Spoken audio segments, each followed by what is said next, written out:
Okay, so I hope you guys can hear me. If not, let me know in the chat or something like that.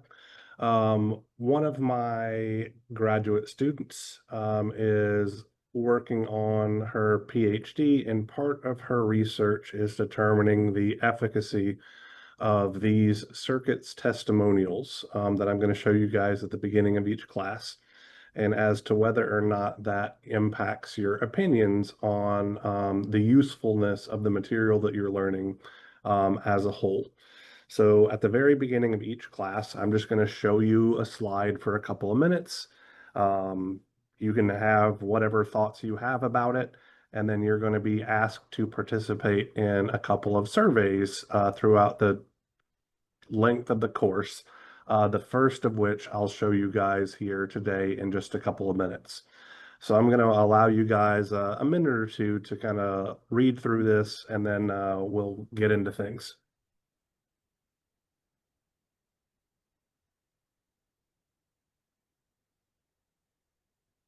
All right, so before we begin class proper, there is a survey that I would like you all to take. My graduate student only gave me a PNG of the QR code. So if you hopefully can see it, if you could scan that with your phone or whatever, you should be able to take the survey. I'll give you guys a few minutes to do that. And let's say that we get started on things at roughly 2:08 p.m.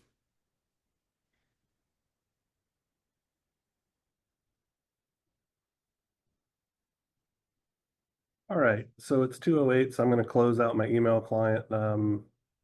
Mildly embarrassed that you guys get to see that I have 1,000 unread emails, but whatever. So we're going to get into things now. So let me go ahead and just pull this screen over. So the first thing that I want to talk about today, as is usual for any class, is our syllabus. So you have the pleasure or displeasure of listening to me, Dr. Matthew Hartman, talk about circuits for pretty much the whole damn summer. For those of you that are in the Ruston area, my office is in Nethkin Hall, room 211. My office hours are going to be by appointment. So some of you may have noticed, let me tab over here real quick. Um, I'm an idiot. I didn't put up the link for virtual office hours, but I'm going to have a link here for Zoom virtual office hours. I guess a little later today when I remember to actually put the link on the Canvas page and not just have created it on Zoom. But for anybody that wants to meet with me, over Zoom outside of class hours, that's the way that you'll do it. You'll just shoot me an email or you can shoot me a text. I'll put my cell phone number in an announcement on Canvas a little bit later so that it's not, saved forever on YouTube or whatever.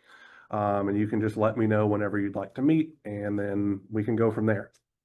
My email address is just my last name at latech.edu. There's my office phone number for what it's worth. Like I said, I'm going to give you my personal cell phone number here in a little bit. Here's our emergency class disruption policy. The class will continue on Canvas and Zoom regardless. It's already an online course, so, no real difference there. Course objectives at the end of the quarter. You all should be able to apply basic circuit analysis techniques to a variety of different circuits. We're going to start with DC circuits, move on to circuits undergoing transition. That's our transient analysis stuff. And then we're going to wrap things up with steady state sinusoidally varying AC circuits.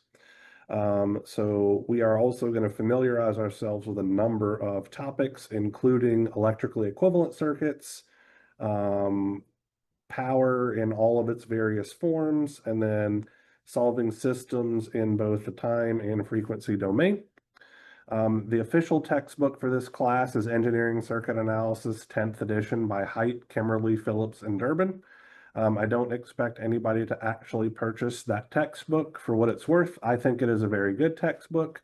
That being said, if we go back over here to our Canvas page, I have provided you guys with a link to a digital textbook called Circuit Analysis and Design, by Fawazu Lavi.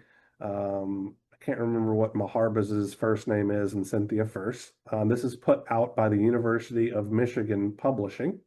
And they allow any and all students to download their textbook for free. It is also a very good textbook, and you can, download it here, and now you're not stealing anyone's intellectual property or anything like that. These guys are giving it away. So if you feel like you need a textbook for this class, this is the one that I would actually recommend because it's free and roughly all circuit analysis textbooks give you the exact same material. It's just presented slightly differently.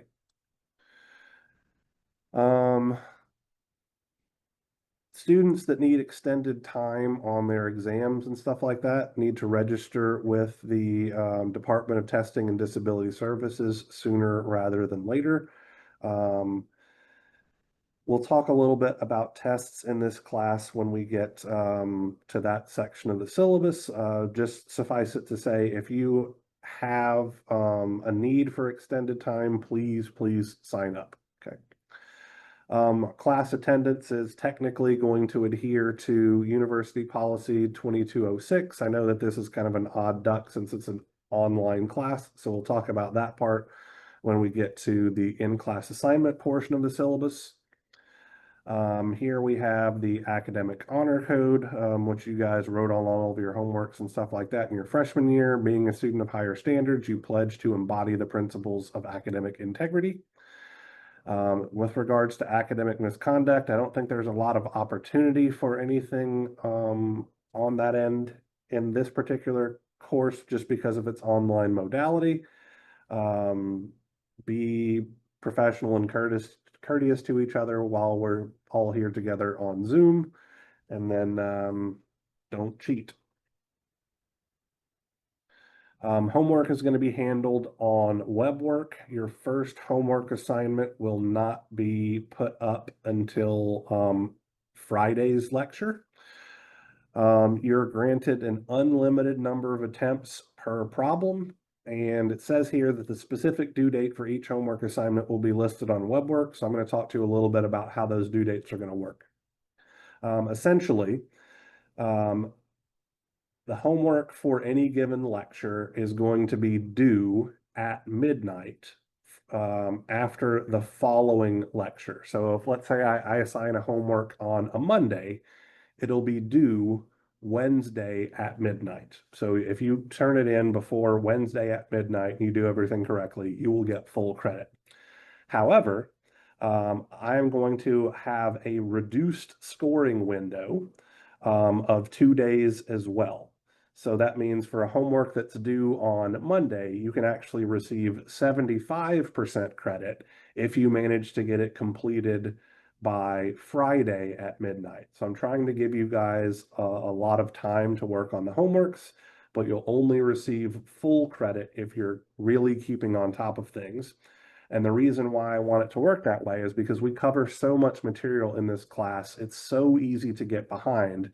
So if you're not at least, getting started on your web work and stuff like that or your homeworks, it's very easy to get overwhelmed and get lost. So this is just my way of giving you guys a little bit of grace, understanding that, sometimes things are going to get in the way. So you can still get 75% credit if you turn in your homeworks late. But ideally, you would be pushing yourself in order to get your homeworks completed within that 2-day turnaround. Next is the in-class assignments. So after each lecture, a brief problem set is going to be distributed. It's actually already available on Canvas. And you guys are welcome to stay on Zoom and discuss those problems with your peers as well as with me if you so choose to do so. The assignments says here that they are to be completed during the class period in which they are assigned and submitted digitally prior to the next class meeting. So essentially, they are going to be due before our next class meeting occurs. So the in-class assignment from today will be due at 2 p.m. on Friday. These are not graded for completeness or correctness. All I want you guys to do is try. The purpose of these is to engage you and kind of let you know what problem types I like to give on exams and things like that. They're also meant to encourage discussion so that if something in an in-class assignment isn't clicking with you, maybe that lets you know you need to focus a little bit more on that particular area, or it may mean that I need to do a better job of explaining that particular material. So I want there to be feedback and dialogue going on with regards to the in-class assignments as much as can happen with this online modality. Let's see. For the exams, there are going to be 3 exams given during this course. All of the exams are closed book and closed notes. The 3rd exam actually does have an equation sheet that comes along with it. I understand that a lot of you all are participating in internships and things like that this summer, and there are a large number of people who are not going to be able to regularly make the Zoom meetings and all of that kind of good stuff because of their work schedules. So what I'm going to do for the exams, we'll see what days they're available and all of that kind of stuff in a couple of moments. But what I typically do is I give you guys 3 or 4 different options of when to take your test. So it's usually 2 afternoons and 2 evenings. And you can just take whichever version of the exam most makes sense with your schedule. So I'm trying to be as flexible as possible regarding you guys' work schedules and stuff like that. The exams are going to be fully online on Canvas. They will require the use of the Respondus Lockdown browser. And so what the Respondus Lockdown browser does is it essentially prevents you from doing anything else on the internet while that browser window is open. Okay, so you'll be locked into the test essentially.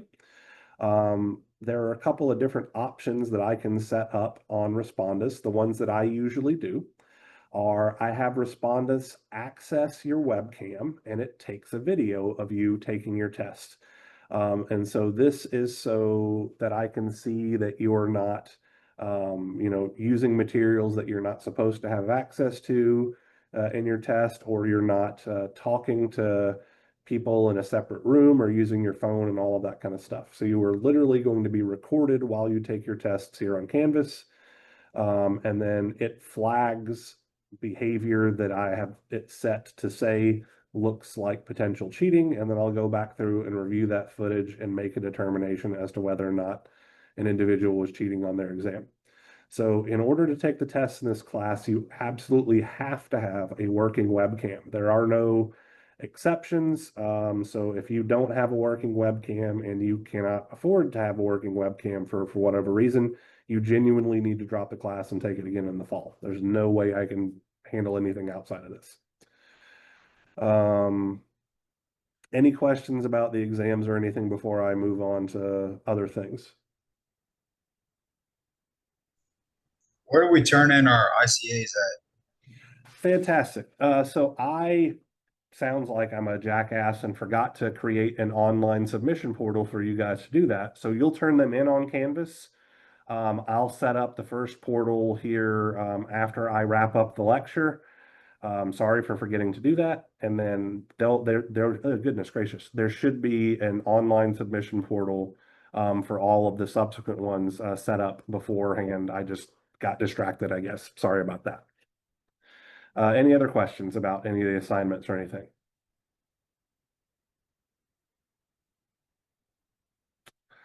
All right, so here's our grading scale. This is the one that I typically use for summers. Notice there's no mini labs or anything like that. So instead, you just have your homework assignments, which are now 20% of your final grade. So that means that's 2 full letter grades for doing these web work. So it's very important that you do them. Your in-class assignments are how I'm going to be taking attendance, and they are 5% of your final grade. And then your exams are worth 30% apiece, and whichever exam you score the lowest on, that one is going to be reduced down to 15%. So that's 25 from homeworks and ICAs, and a total of 75% from the exams, coming out to be the 100% that we are looking for. Okay.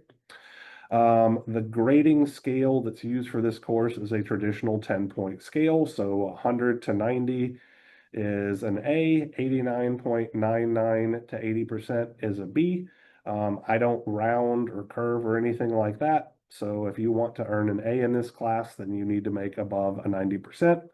There will be some bonus opportunities on exams. So typically I make the exams have 110 points total, but they are graded out of 100. So you can get over 100% on any individual exam that could help you out in the course and all of that kind of good stuff. Let's see here. I don't believe that there will be any need to change anything on the syllabus, but if there is, I reserve the right to do so as long as I let you know of it.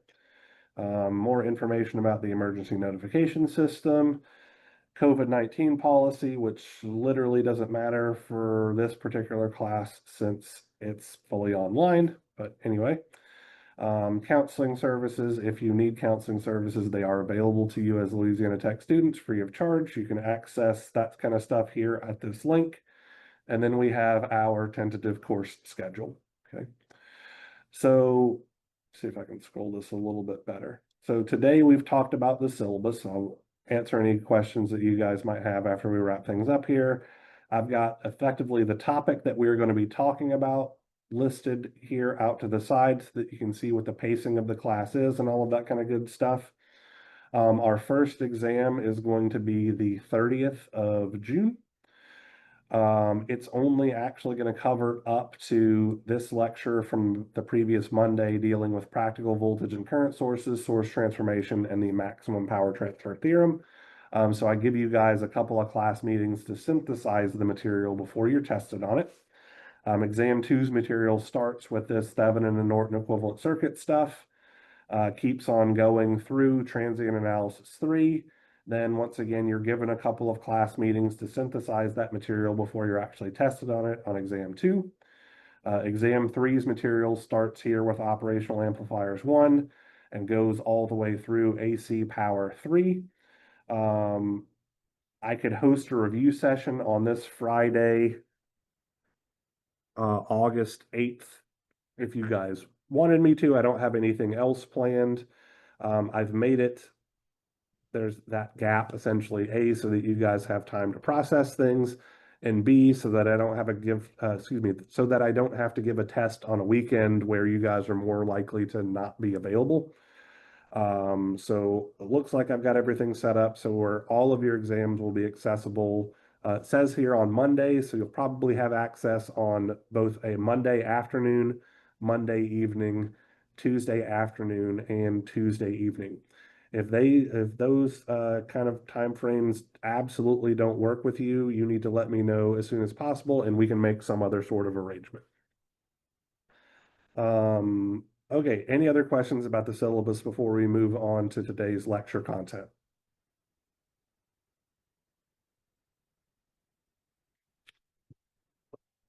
All right. So let me convert my computer down into laptop mode, or tablet mode, I guess. So what we're going to talk about today is basic circuits terminology.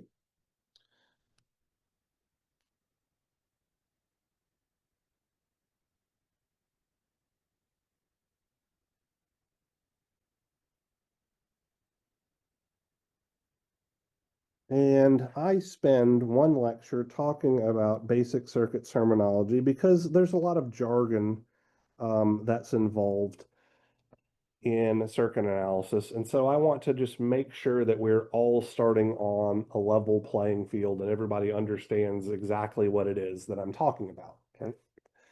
So we're going to start by introducing a generic circuit element. Okay. So a generic circuit element is just any circuit element that we don't really know what it is. So I'm going to give you an example of a generic circuit element like this. So I'm just going to use this box right here. And this box could be representative of a number of different things. Okay. Now, this particular generic circuit element is an example of a two-terminal circuit element. So I've got one terminal up here and one terminal down here. And these terminals allow us to connect this element to other electrical components. So some examples of two-terminal circuit elements are things like batteries, resistors, diodes, capacitors, inductors. Um, we're not going to really deal with any three terminal circuit elements in this particular class, but you guys have been exposed to a few of them because I think you worked with some transistors or MOSFETs in the Engineering 120 series. Much later on in the class, we're going to talk about operational amplifiers. Those are actually an 8-terminal circuit element, but really only 3 of them are particularly important to us. But anyway,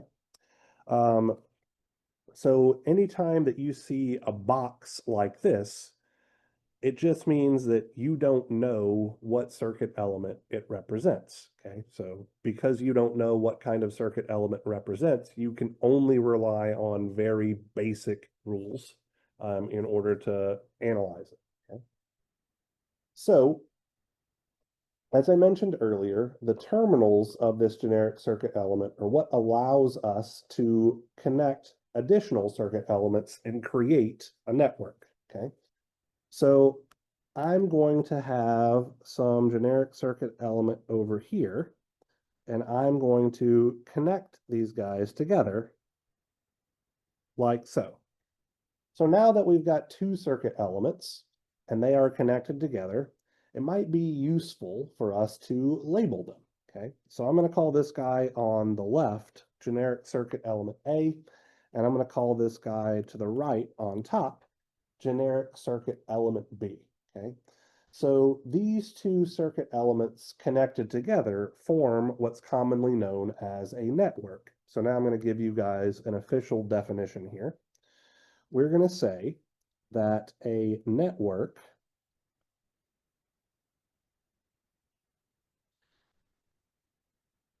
is an interconnection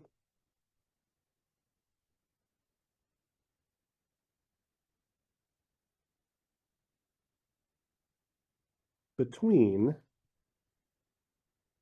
2 or more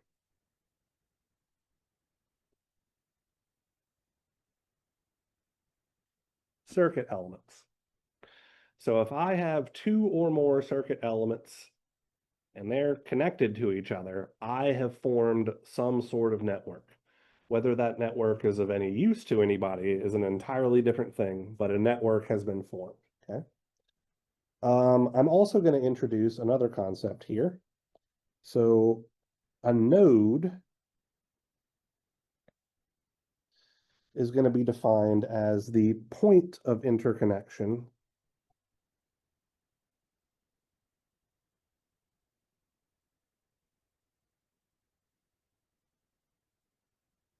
between 2 or more circuit elements.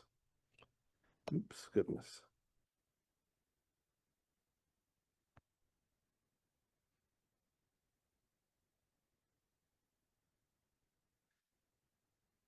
So in this particular network that we have right now, I would say personally that it has 3 nodes. So I'm going to identify those nodes real quick for you guys. So this is a point of interconnection between our 2 elements. So that's definitely forming a node. And we're going to talk a little bit more once we cover Ohm's law about why I'm representing that node as not just an individual point, but that entire path that's connecting elements B and A. But I would also consider this guy over here a node and this guy down here a node, simply because that's another place that we can connect more circuit elements, okay? So these are our nodes for this particular system. Now, if I were to connect more circuit elements, so maybe I might have some circuit element C down here.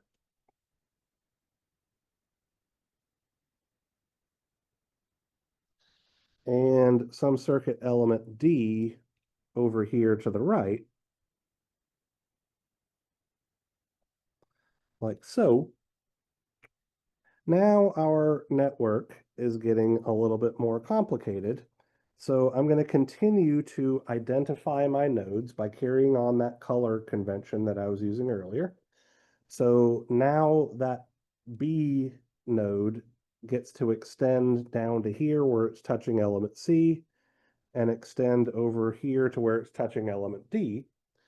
And our green node gets to extend over here to touch element C and extend over here to touch element D as well. So this particular network contains 1, 2, 3 nodes now. Okay. So when I have a complicated circuit, and this one isn't particularly complicated yet, you guys may disagree, but I really like to use different colors and things like that to help me identify my nodes. Um, Being able to identify your nodes and understand how those connections work can really aid you guys in how you analyze and simplify various circuits. Okay. And it'll be a fundamental part of what's called nodal analysis, which is a powerful circuit analysis tool where we set up systems of equations to solve for all of the voltages in a circuit simultaneously. So one of the reasons why I like using different colors like this is because it helps me easily identify how circuit elements are connected on the fly. Okay. So if we look at circuit elements A and B, we can see that there's this branch here at the top left where these two circuit elements are connected to each other, and there are no paths that come off of that particular node point. So whenever we see something like that, I would consider that to be a series connection of circuit elements. Okay. So I'm going to define a series connection.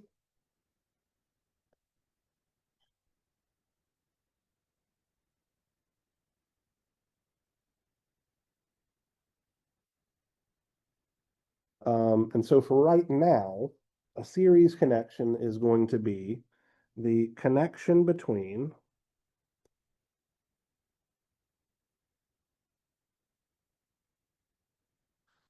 two, and at this point in time, I'm going to restrict it to exactly two circuit elements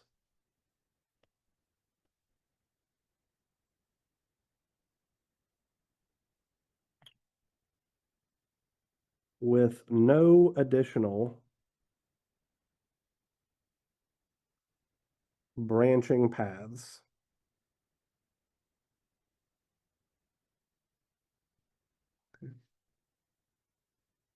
Now, if we look at how elements C and D are connected, we can see by using these colors that they both share the blue node on top, and they also share the green node on bottom. So whenever we have circuit elements that share nodes like this, we consider those to be a parallel connection. So I'm going to define a parallel connection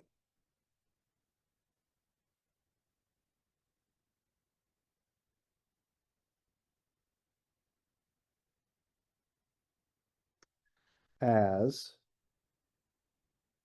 a connection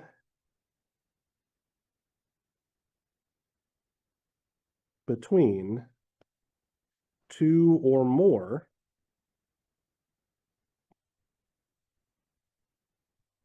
circuit elements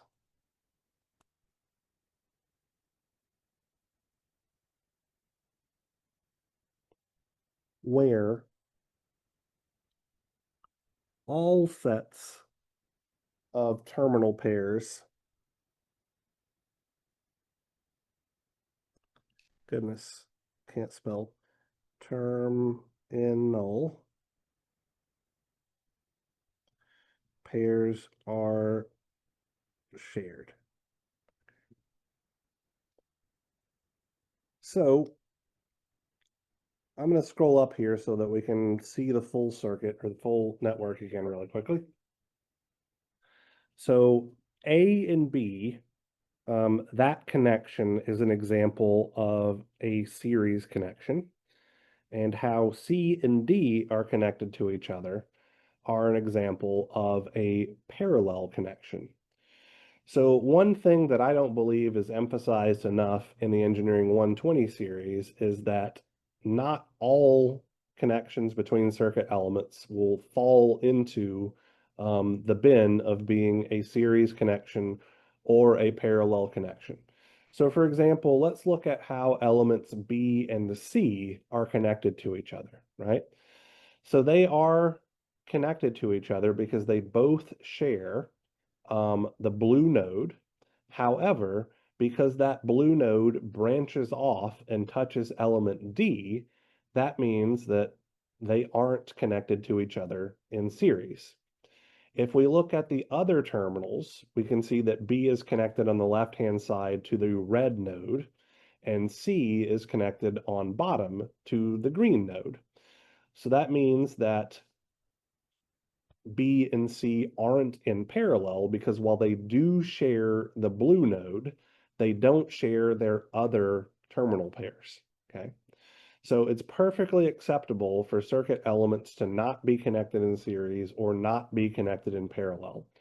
One of the things that we are going to learn how to do in this class is for specific circuit elements like resistors, capacitors, inductors, voltage sources, and current sources, we're going to learn how to simplify connections between those elements and make things that aren't in parallel look in parallel, or make things that aren't in series look in series, so that we can perform more simple circuit analysis techniques.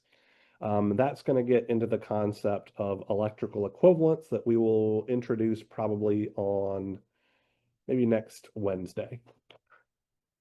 So before we move on to other things, I want to draw a network for you guys, and I'd love to have some feedback from you about how we could identify maybe the number of nodes, series connections, and parallel connections. So I'm going to move on to a second page on my virtual engineering pad here, and I'm going to draw a new network for us. So this is going to be the example that we're going to look at.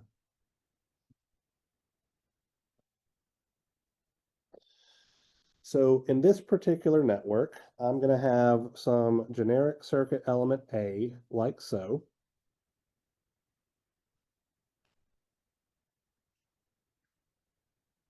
Over here, I'm going to have two generic circuit elements. I'm going to call this guy C and this guy D.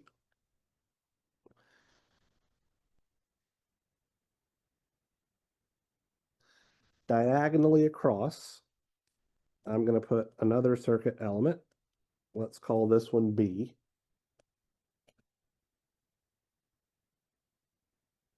Then over here to the right, let's have another circuit element. I'm going to call it E.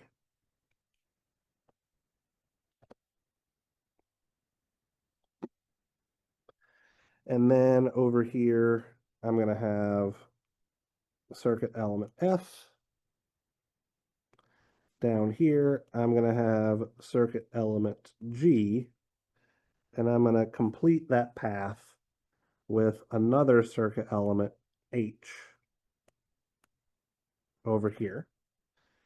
And I would like for us to answer three questions relating to this network. So the first question that I want us to figure out is A, how many nodes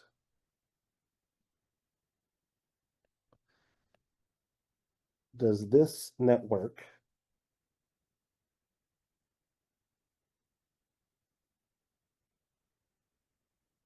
contain? So I'll give you guys a moment to think about it, color on it if you feel the need to, and then maybe somebody can help me out and give me an answer.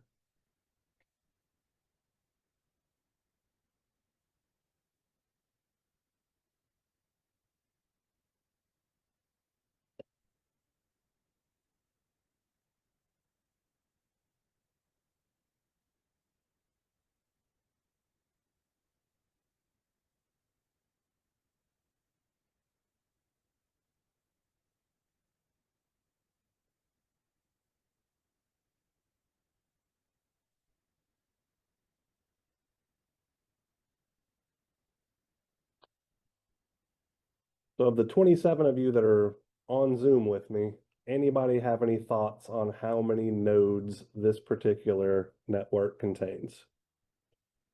Would it be 5? It would indeed be 5, Grayson. Thank you. Yay. So, no, that's great. Thank you for your participation and your attention. I genuinely appreciate it.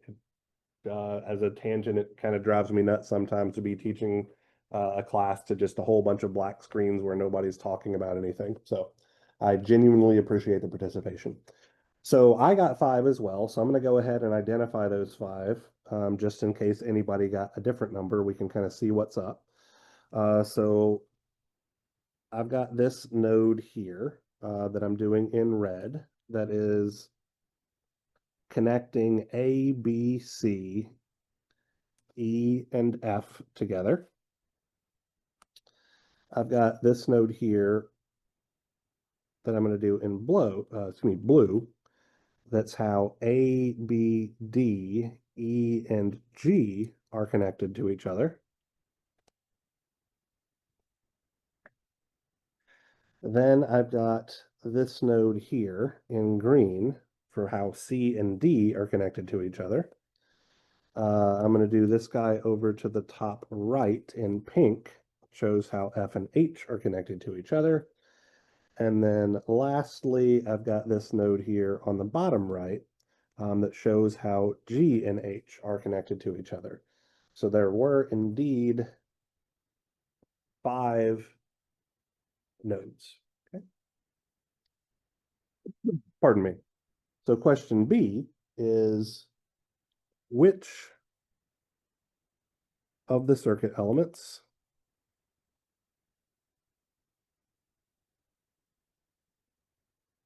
are connected in series?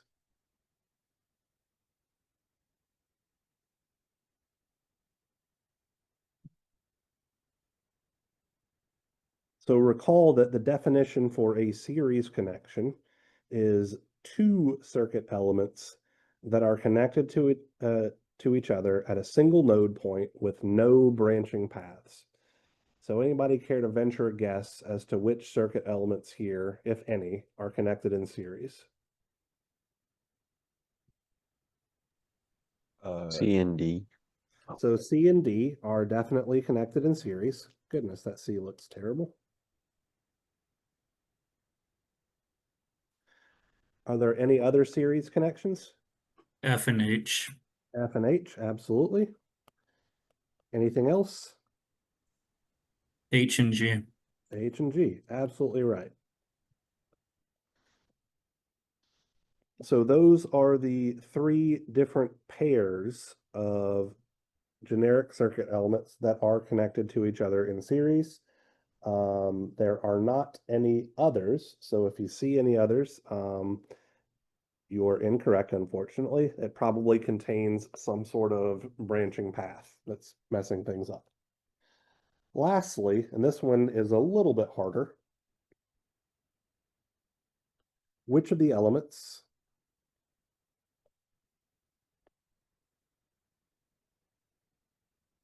are connected in parallel?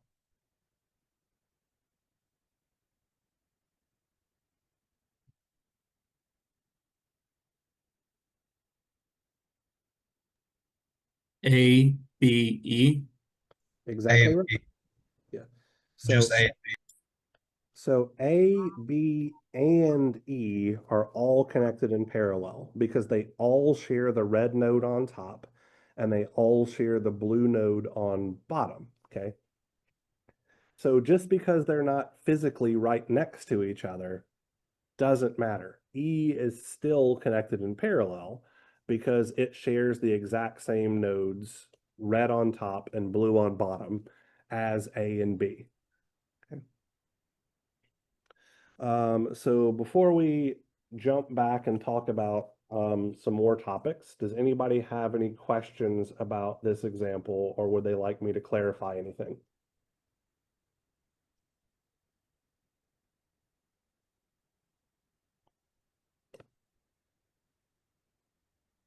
All right, so I am going to jump back to that previous page on my engineering pad, and we're going to continue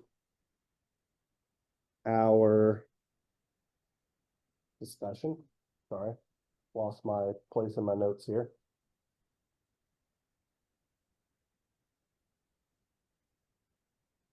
There we go.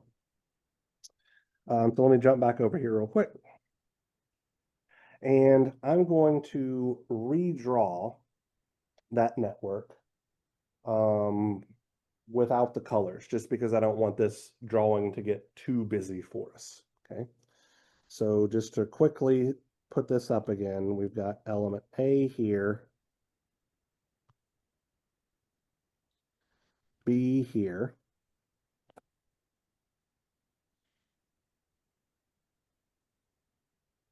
C here, and D over here to the right.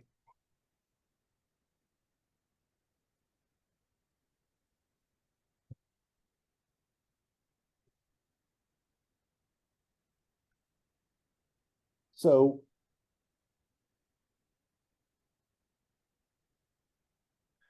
anytime a network contains at least one closed path, the network can be considered a circuit, okay? And each one of these closed paths is commonly referred to as a loop. So I'm going to introduce two more definitions here really quickly. So the first is a circuit. So for our intents and purposes, a circuit is just any network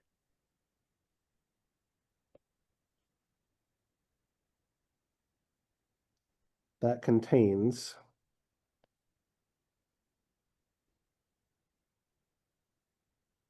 at least one closed path. And then we're going to define a loop to be any closed combination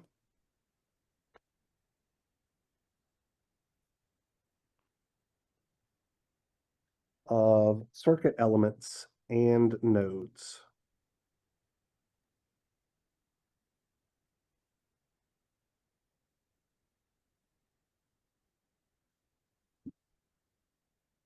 So I'm going to play around with this a little bit, just so that we can get an understanding of what I mean by a closed path, right? So as it's drawn, I believe that this particular circuit has three closed paths, and I'll identify them for you in a moment so that we can see what our loops are, right?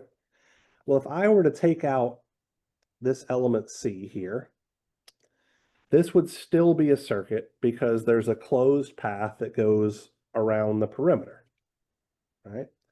If I were to put element C back and remove element D, this is still an example of a circuit because it contains a closed path.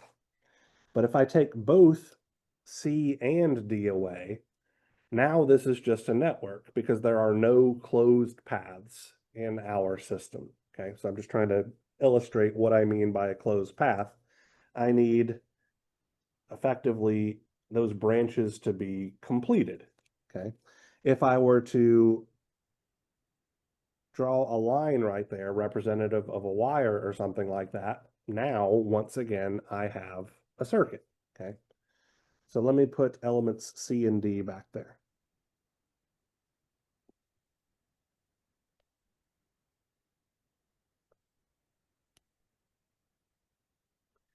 So I mentioned a minute ago that I believe that there are three loops or three closed paths in this circuit. I'm sure the overwhelming majority of you can easily identify two of them, but the third one might be a little bit more difficult. Okay. So the first closed path that I see would be this guy right here. So I'm starting effectively from the bottom left-hand corner, going through that node. I see element A. Now I see element B.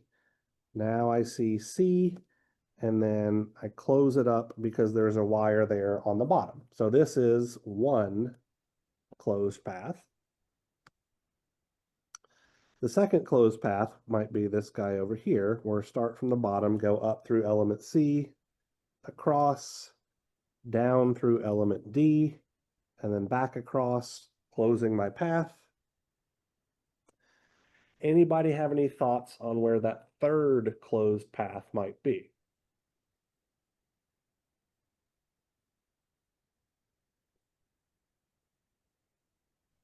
Is it the whole network from A to D? Yeah, so if I go around the perimeter of the circuit, so I'll do that in green, so something like this. So going from A across through B, through that node, down through D, and then across through that bottom node, that is also a closed path, okay? It's less obvious, but it is indeed a closed path. So that's why this particular circuit contains 3 closed paths. So let's introduce another definition here really quickly. Let's define a mesh. Okay. So a mesh is any loop in a circuit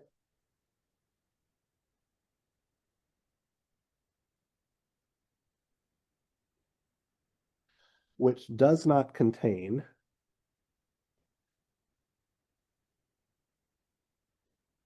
a smaller loop. So for this particular circuit, the loop that I have identified as 1 and the loop that I have identified as 2, or the one in red and the one in blue, are meshes. Whereas loop 3 is not a mesh because it can be thought of as being formed by the combination of meshes 1 and mesh 2, okay?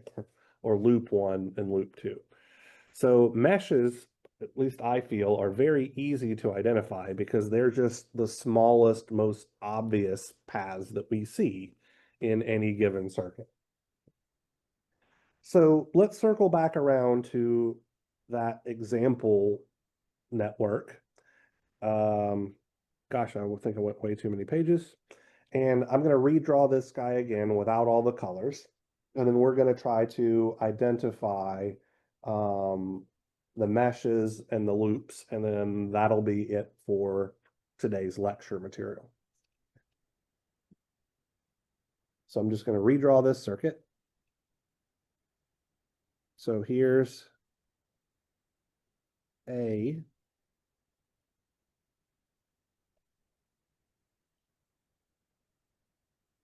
B,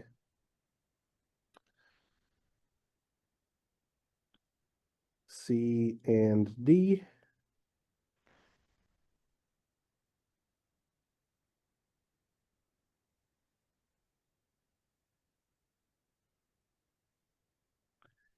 E, F,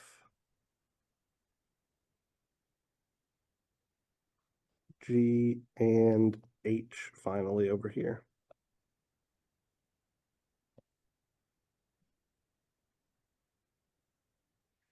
So just 2 questions to ask you about this guy. So let's just call this part D. How many meshes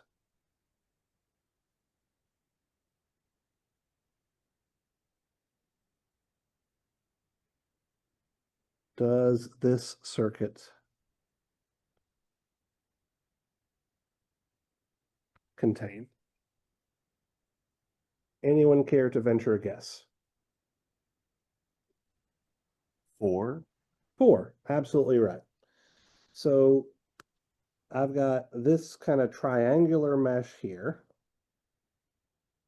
So let's call that 1. I've got an additional triangular mesh here. So we'll call that guy 2. I've got this square mesh here. And I've got an additional square mesh over here. Okay. So we do indeed simply have 4 meshes. Now, the harder question is how many loops does this network or circuit contain? Okay.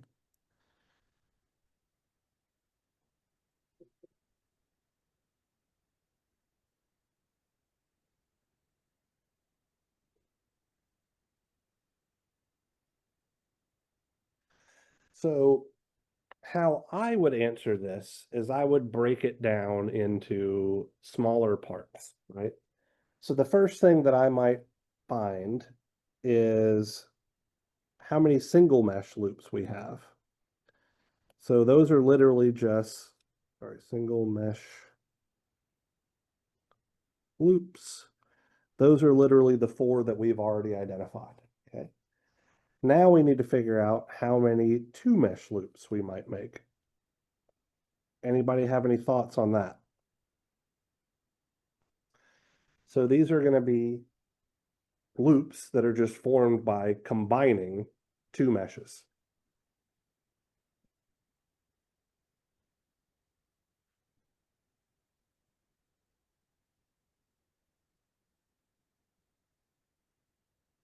Is it just 2? So tell me what you think the 2 are. 1 and 2 combined, and 3 and 4? Okay. So 1 and 2 combined. So I'll do that guy in purple. So this guy right here, I 100% agree with. And then 3 and 4 combined, I'll do that guy in orange. And so that would be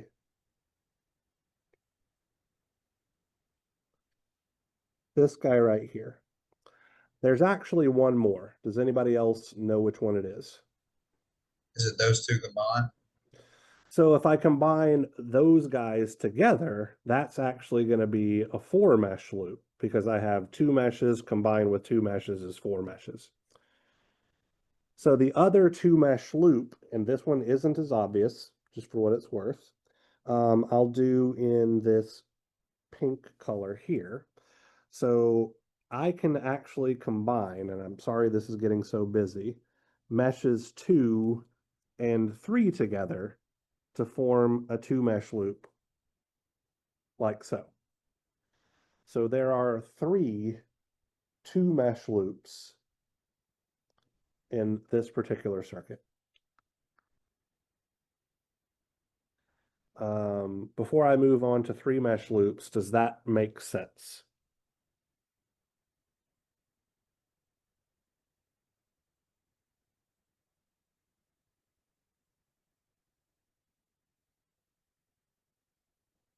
Yes, sir. All righty, thank you. So let's move on. I'm going to erase these 2 mesh loops as best I can so that we can kind of see what's going on maybe a little bit.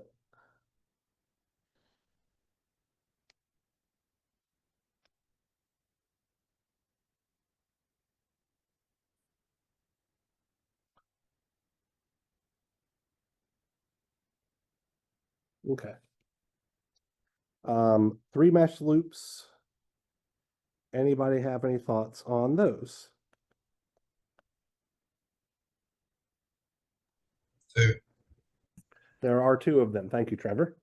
So the 2 3 mesh loops that we have, let me do one of them in this light purple, is going to be these 3 combined together. So that's meshes 1, 2, and 3.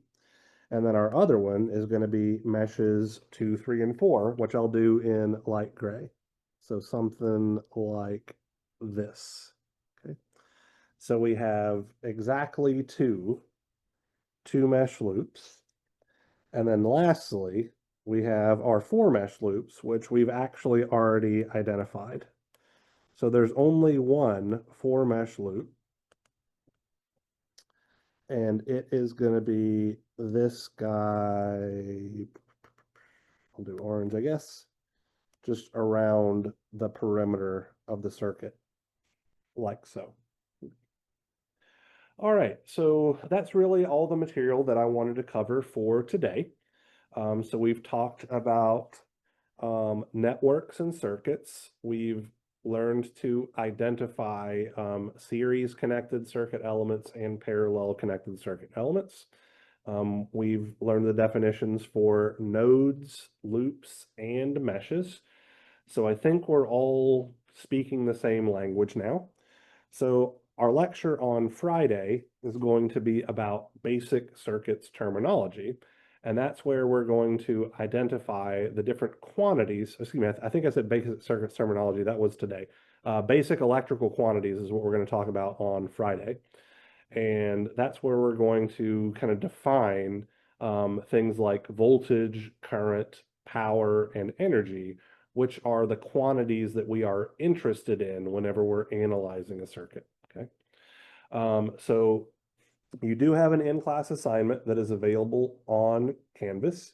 You're welcome to work on it now. In fact, I would encourage you to work on it now. If you want to discuss things with me, you're welcome to do so. If you want to talk to other students, you're welcome to do that as well.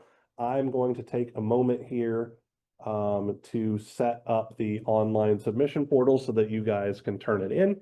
And then I'm just going to hang out on Zoom if anybody has any more questions. But if you don't have any questions and you work on, want to work on the ICA by yourself on your own time, you're free to jump off Zoom and, do your thing.